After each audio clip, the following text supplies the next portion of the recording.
Breaking now, new details on a class action lawsuit filed against Crown Hill Cemetery. It accuses them of improperly soliciting patients into contracts for funeral services. Good evening, I'm Debbie Knox. And I'm Bob Donaldson. Thanks for joining us. The woman behind this lawsuit is the legal guardian for her mother. Now, our Charlie DeMar spoke with the victim in this case and joins us now live with more from Crown Hill Cemetery. Charlie.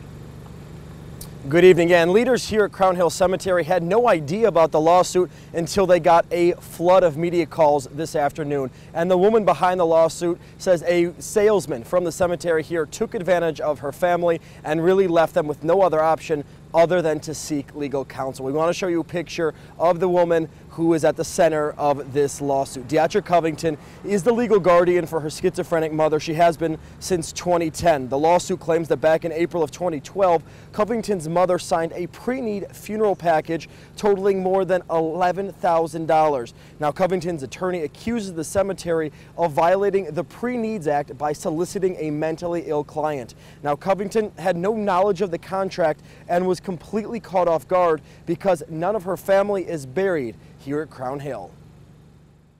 I just want the public to know that our rights were violated. What I want is, as a representative, a legal guardianship for my mom. There's probably others.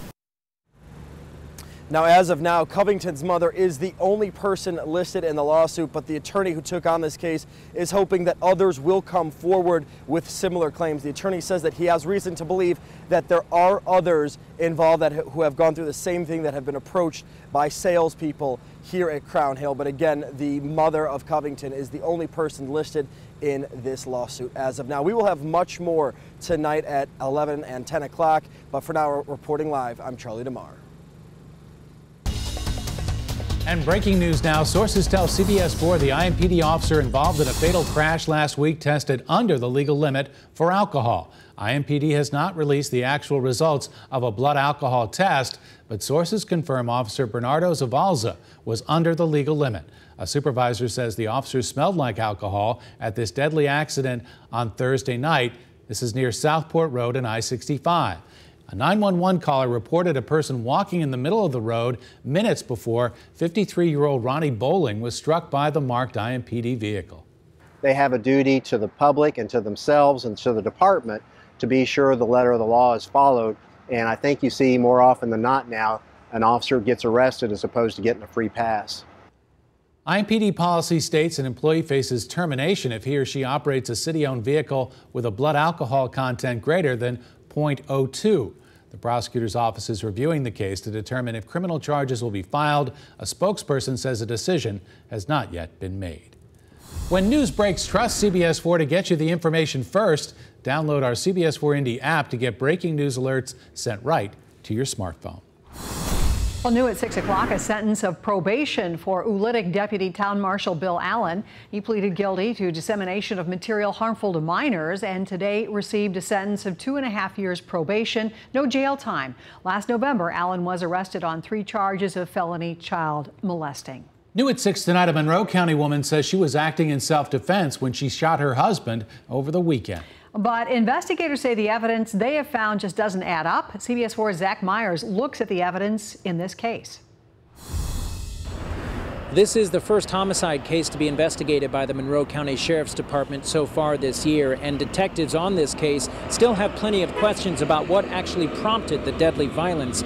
Meantime, there's real concern now for 2 young children as their father is dead and their mother is behind bars. When Nancy Rollins heard from a neighbor about gunshots across the street Saturday afternoon, she walked over to find 26-year-old Justin Kirby lying on his front step with no pulse, and his 23-year-old wife, Taylor Kirby, sitting next to him on the phone with 911. She just kept asking me if he was all right, if he was going to be all right. She said, I shot him, I had to shoot him, he was coming after me, I had to shoot him. Nancy says the Kirby's 3- and 2-year-old children were playing a few feet away, seemingly unaware of what had happened. The little boy was playing with some cars and the little girl was just toddling around. Monroe County investigators believe Taylor Kirby shot her husband 4 times with a handgun she bought some time ago.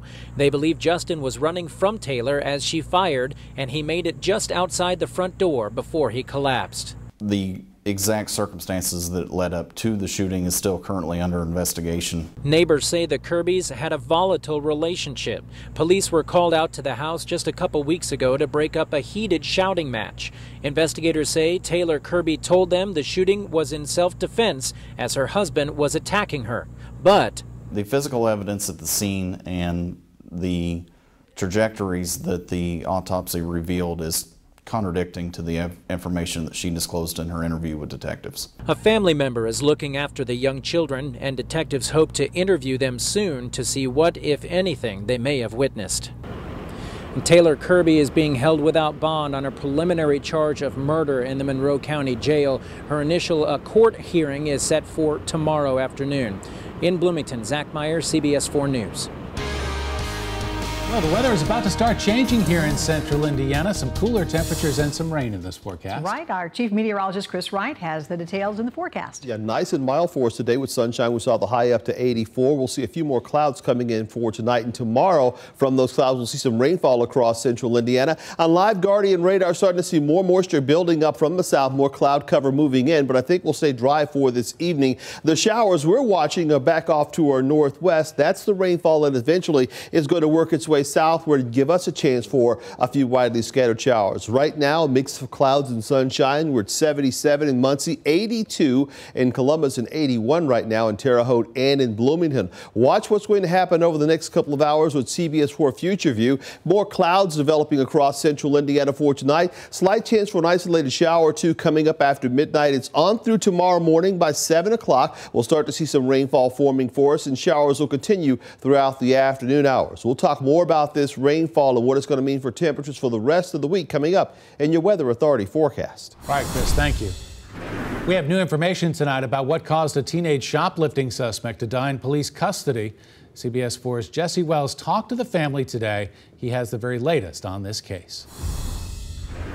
The Marion County Coroner's Office ruled the teenager died from acute myocardial infarction. That's a heart attack in layman's terms. Still, the suspect's parents criticized police and paramedics for their handling of the arrest. Inside this Burlington coat factory on East Washington, a security guard confronted a shoplifter over the weekend. The suspect took off running out of the store, but police quickly caught up with the accused thief across the street, lying here in the grass behind an adjacent gas station. Police claim they found a gun next to the suspect, but he did surrender without a fight. While in police custody, 18-year-old Terrell Day told police he was having trouble breathing. Officers then called an ambulance, but paramedics checked the suspect out and determined he was okay and could be taken to jail. The first paramedics then left the scene, but before police could transport Day to jail, police say the teen once again claimed he couldn't breathe, so police called a second ambulance. That's when the suspect apparently went into cardiac arrest and could not be revived. The county coroner claims the death occurred as the result of a heart attack and ruled the death natural. The suspect's mother is still stunned by the loss and says her son had no medical history. She believes medical crews should have transported her son the first time he complained he couldn't breathe. Officials with Indianapolis EMS wrote in a statement they extend their condolences, adding, "We have already launched a full internal investigation, and at this time, we are confident the highest levels of response and care was provided." The IMPD refused to talk about the case on camera today. They told me they're waiting for an investigation to be complete before offering any public comment. Jesse Wells, CBS4 News. Well, nearly $2 million have been handed out to community groups to tackle violence. That money comes from the county option income tax. It's just one way to try and improve public safety, while the two men who would be Indianapolis's next mayor tell us how they would make the city streets safer.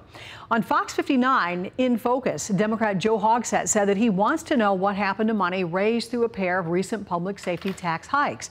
Republican Chuck Brewer told us if he's elected, he will send police officers out to meet some of the city's worst offenders face to face. How do you raise our taxes twice essentially telling us because we're going to put more police officers on the street, and there are fewer officers on the street today than there were 7 or 8 years ago. Continued violence in their record is not going to be tolerated, and we're going to show them that there's opportunities to change their behavior. If not, we're going to get them back in jail. Now, Hogsett said that he favors a new criminal justice center and jail, while Brewer wants to establish a task force to take on Indianapolis's exploding heroin outbreak. You can hear more from both candidates on the next episode of In Focus with Dan Spieler. It airs Sundays at 9:30 a.m. on our sister station, Fox 59.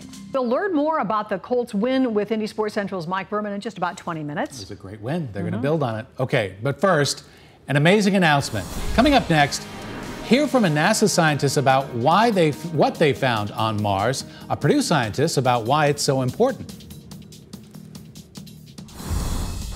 Crumbling Indiana roads at an alarming rate. I'm Matt Smith. Coming up, INDOT is demanding a contractor pay millions of dollars or tear it up and start over. And this could just be the beginning. I'm doing great.